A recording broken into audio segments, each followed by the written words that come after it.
ট্রাম্পকে যতখানি ডাফার মনে করা হয়, ট্রাম্প আগের 4 বছরে প্রমাণ করেছেন তিনি অত বড় ডাফার নন। ট্রাম্প আসলেই এখানে গণেশ উল্টে যাবার চেষ্টা হবে।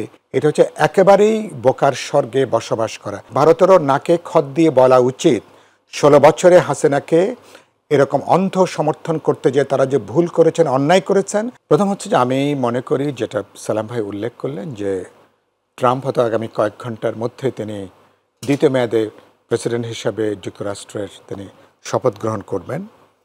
আর তার শপথ গ্রহণ হলে বাংলাদেশের আমাদের যে ছাত্র শ্রমিক জনতার গণ অভ্যুত্থান বা সরকার বা এখানে আমরা কোনো চাপে পড়ব, এটা আমার বিবেচনার মধ্যে নাই।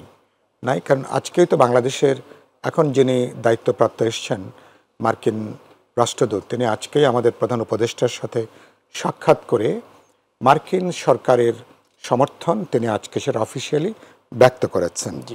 আর মার্কিন যুক্তরাষ্ট্রের কোনো পলিসি এভাবে হঠাৎ করে গণেশ উল্টে যায় না।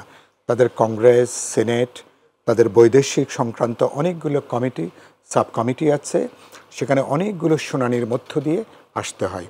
ফলে আর আপনি সেজন্য বলে ট্রাম্প আসলেই এখানে গণেশ উল্টে যাবার চেষ্টা হবে, এরকম যদি কেউ মনে করে থাকেন, এটা হচ্ছে একেবারেই বোকার স্বর্গে বসবাস করা।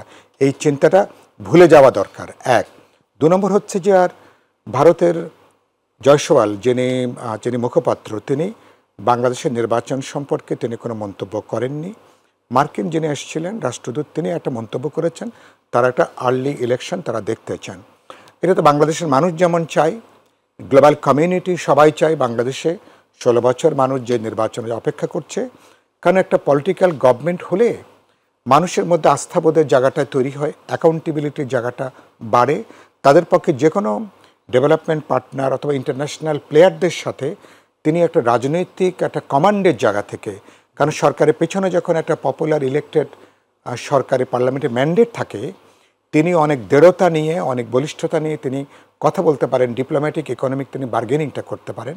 ফলে স্বাভাবিকভাবেই এমনকি ভারতেরও চাওয়া উচিত, ভারতেরও নাকে খত দিয়ে বলা উচিত 16 বছরে হাসিনাকে এরকম অন্ধ সমর্থন করতে যে তারা যে ভুল করেছেন, অন্যায় করেছেন, গোটা বাংলাদেশের জনগণকে তারা যে ভারতের বিরুদ্ধে দাঁড় করিয়ে দিয়েছেন, এটার চেয়ে বাংলাদেশে যদি একটা পপুলারলি ইলেক্টেড গভর্নমেন্ট হয়, যে গভর্নমেন্ট সমতা, ন্যায্যতা এবং একটা সমমর্যাদার ভিত্তিতে ভারতের সাথে সমস্ত দ্বিপাক্ষিক সংকটের সমাধান করবে, এটা ভারতের জনগণের জন্য কল্যাণ, বাংলাদেশের জন্য কল্যাণ।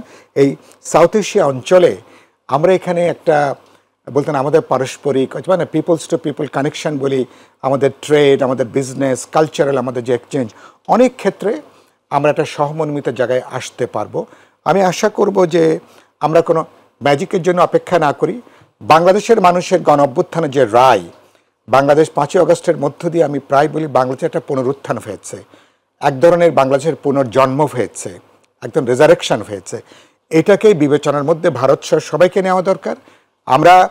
আমরা জাতীয় স্বার্থের প্রশ্নে ঐক্যবদ্ধ, আমরা ন্যায্যতা নিয়ে সবার সাথে আলাপ আলোচনা করে দ্বিপাক্ষিক যাবতীয় সংকটের সমাধান আমরা করব।